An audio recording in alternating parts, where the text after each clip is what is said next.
إن الحمد لله نحمده ونصلي على رسوله الكريم أما بعد أعوذ بالله السميع العليم من الشيطان الرجيم بسم الله الرحمن الرحيم أولم ير الإنسان أنا خلقناه من نطفة فإذا هو خصيم مبين وضرب لنا مثلا ونسي خلقه قال من يحيي العظام وهي رميم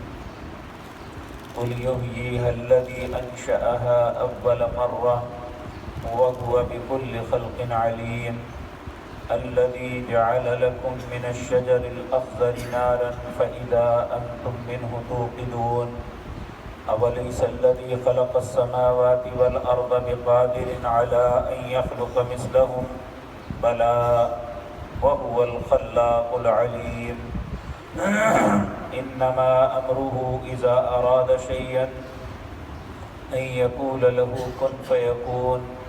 وسبحان الذي بيده ملكوت كل شيء وإليه ترجعون حضرات محترم، اللہ مالک ان لوگوں کی باتوں کا جواب دے رہے ہیں جو قیامت کے دن کا انکار کرتے ہیں یا انسان کے دوبارہ اٹھائے جانے میں شک میں مبتلا ہیں۔ اللہ رب العزت انسان کو اس کی اوقات یاد دلا رہے ہیں کہ یہ ہے کیا۔ اللہ فرماتے ہیں اولم یر الانسان انا خلقناہ من نطفۃ، انسان نہیں دیکھتا کہ ہم نے اسے ایک گدلے پانی سے پیدا کیا ہے، اور جب اس سے پیدا کیا فَإِذَا هُوَ خَصِيمٌ مُبِينٌ، پھر یہ ہمیں سے جگڑنے والا بن گیا کہ اللہ ایسا کیسے کر سکے گا۔ وَضَرَبَ لَنَا مَثَلًا وَنَسِيَ خَلْقَهُ، اللہ فرماتے ہیں یہ ہمارے لیے مثالیں بیان کرتا ہے، یہ اپنی پیدائش کو بھول گیا کہ ہم نے کس مٹیریل کے ساتھ اسے پیدا کیا۔ ایک مرتبہ نبی کریم صلی اللہ علیہ وسلم یہی بات لوگوں کو سمجھانے کے لیے آپ نے بڑا عجیب انداز اختیار فرمایا۔ آپ نے اپنے بائیں ہاتھ پہ اپنا تھوک پھینکا، پھر دائیں ہاتھ کی انگلی لے کے اس تھوک کے اندر اس طرح پھیر کے کہنے لگے کہ لوگوں اس سے ملتے جلتے پانی کے ساتھ اللہ نے انسان کو پیدا کیا، یہ انسان اپنی اوقات کو کیوں بھول جاتا ہے؟ اگر اللہ اسے اس چیز سے پیدا کر سکتا ہے تو کیا اللہ کے لیے یہ بات مشکل ہے کہ وہ انسان کو دوبارہ نہ پیدا کر سکے؟ حالانکہ یہ انسان جب ایسی بات کو سوچتا ہے تو اسے کراہت سی محسوس ہوتی ہے، لیکن جب ایک ایسا معاشرہ جو حقائق کو دیکھنے کے باوجود انکار کر رہا ہو تو پھر ضروری ہو جاتا ہے کہ پریکٹیکلی طور پہ اس کے سامنے یہ بات رکھی جائے۔ آپ دیکھیں زندگی کے بہت سے معاملات میں یہ بچے سائنس رکھتے ہیں تو انہیں ایک جو ہے مینڈک اسے کھول کے اس کا آپریشن کروایا جاتا ہے، حالانکہ اس وقت یہ بڑی کراہت والی بات محسوس ہوتی ہے، لیکن اسے علم دینے کے لیے ضروری ہے کہ ایسی بات کی جائے۔ تو یہ بعض اوقات انسان کے ذہن میں آتا ہے کہ رسول اللہ صلی اللہ علیہ وسلم جیسے نظیف انسان آپ نے ایسا کیسے کر لیا؟ تو یہ یاد رکھیں کہ بعض اوقات انسان کے ذہن کو چوٹ مارنے کے لیے، اسے سمجھانے کے لیے ایسا طرز عمل اختیار کرنا پڑتا ہے جیسا رسول اللہ صلی اللہ علیہ وسلم نے فرمایا۔ تو آپ نے فرمایا، اللہ رب العزت کہتے ہیں وَضَرَبَ لَنَا مَثَلًا، یہ اپنی اوقات کو بھول جاتا ہے، ہمارے لیے مثالیں بناتا ہے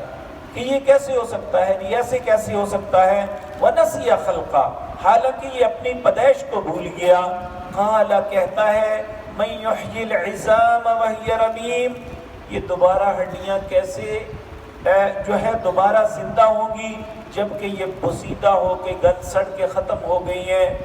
اللہ رب العزت فرماتے ہیں قُلْ يُحْيِيهَا الَّذِي أَنشَأَهَا، اے میرے نبی انہیں فرما دیجئے جس نے تمہیں پہلے پیدا کیا وہ دوبارہ پھر پیدا کر سکتا ہے۔ نبی کریم صلی اللہ علیہ وسلم نے ارشاد فرمایا کہ انسان جب مر جاتا ہے اسے لوگ دفن کرتے ہیں، کچھ لوگ جلا دیتے ہیں یا کوئی بھی طریقہ کار اختیار کریں، انسان کا سارا جسم، اس کا گوشت، اس کا خون اور حتیٰ کہ اس کی ہڈیاں، یہ سب کچھ ختم ہو جاتی ہیں، صرف سلب کی ہڈی باقی رہ جاتی ہے۔ جو پیٹھ کے اندر ہڈی ہے، یہ 3 کونوں والی راٹھ جسے کہتے ہیں، یہ ہڈی باقی رہتی ہے۔ زمین کو اجازت نہیں ہے اس ہڈی کو کھائے۔ جب قیامت کا دن ہوگا، جس طرح آپ ایک دانے سے ایک پودا پیدا کر لیتے ہیں، آپ دیکھتے ہیں پریکٹیکلی ایک دانہ بویا، اس سے ایک پودا بن کے باہر آ جاتا، پھر وہ پھل دیتا ہے، اسی طرح یہ ہڈی انسان کا بیسیکلی بیج ہے۔ جب اللہ رب العزت قیامت کے دن زمین پہ ایک پھوار ڈالے گا، پانی کی ایک بارش بھی نہیں ہوگی اور اوس بھی نہیں، اس کے درمیان ایک پھوار سی آئے گی، وہ زمین کے اندر جتنی بھی مدفون یہ راٹھ کی ہڈیاں ہیں، یہ ان پہ جب پڑے گی تو یہ انسان اس طرح، جس طرح کھمبی اگاتی ہے، اس طرح سارے انسان زمین سے باہر نکل آئیں گے۔ تو یہ نبی کریم صلی اللہ علیہ وسلم نے سب کچھ بتایا۔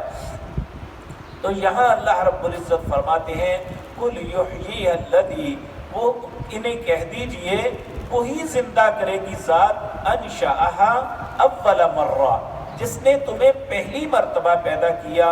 وَهُوَ بِكُلِّ خَلْقٍ عَلِيمٌ، وہ اپنی ہر خلق کو، ہر پیدا کی ہوئی چیز کو خوب جانتا ہے۔ یعنی جس نے جو چیز بنائی ہو اس سے بہتر اسے کوئی نہیں جان سکتا۔ ہر چیز کا موجد جو ہوتا ہے وہ دوسروں سے زیادہ اپنی ایجاد کو جانتا ہے۔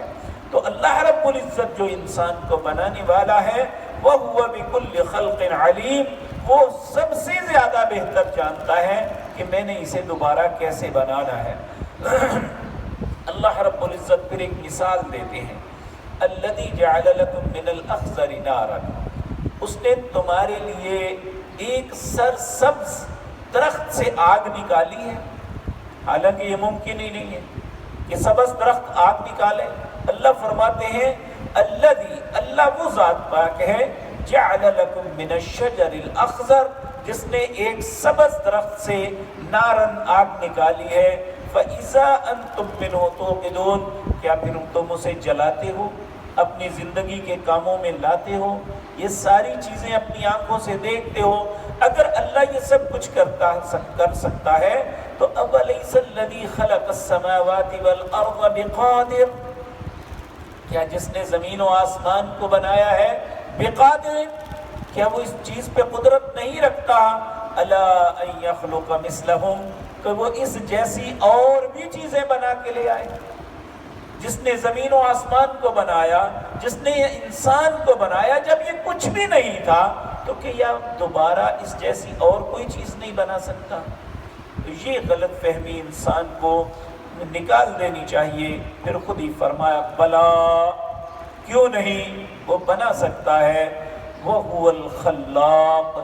وہی بہترین پیدا کرنے والا ہے، العلیم، اور سب سے زیادہ جاننے والا ہے، اور اس کے لیے کوئی پرابلم نہیں، بلکہ وہ تو اتنا طاقتور ہے۔ انما امرہ اذا اراد شیئا ان یقول له کن، جب وہ کسی کام کا ارادہ کرتا ہے تو اسے اس کے لیے میٹیریل اکٹھا نہیں کرنا پڑتا، اسے مزدور نہیں بلانے پڑتے، اس کے لیے کاریگاروں کو آواز نہیں دینی پڑتی، بلکہ انما امرہ اذا اراد شیئا، جب وہ کسی کام کا ارادہ کرتا ہے تو امرہ، اس کا حکم دیتے ہیں، فیقول له کن، وہ صرف اتنا کہتے ہیں ہو جا، فیکون، وہ ہو جاتا ہے۔ فسبحان الذی بیدہ ملکوت،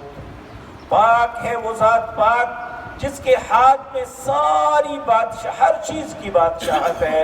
ہر چیز کی قدرت ہے، وَإِلَيْهِ تُرْجَعُونَ، اور تم سب کو لوٹ کے اسی کے پاس جانا ہے۔ جب ہمیں لوٹ کے اس کے پاس جانا ہے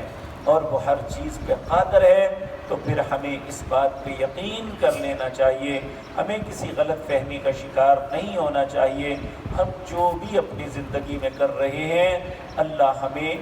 تو توبہ کی توفیق دے دے۔ بہت سی ایسی اغلاط ہیں، بہت سی ایسی خطائیں ہیں جو دانستہ یا نہ دانستہ ہم اپنی زندگی میں کر رہے ہیں، اس ذہن کے ساتھ کہ کون سا مر کے اٹھنا ہے۔ میرے عزیز بھائیوں، جس اللہ نے پہلے پیدا کیا وہ دوبارہ بھی کر سکتا ہے، اور اس کا قاعدہ اور قانون ہے کہ جو کچھ انسان نے کیا ہے وہ اس کا بدلہ دے گا۔ اللہ ہمیں توبہ کی توفیق عطا فرمائے تاکہ ہم سب برے بدلے سے بچ جائیں۔ اقول قولی ھذا واستغفر اللہ لی ولکم۔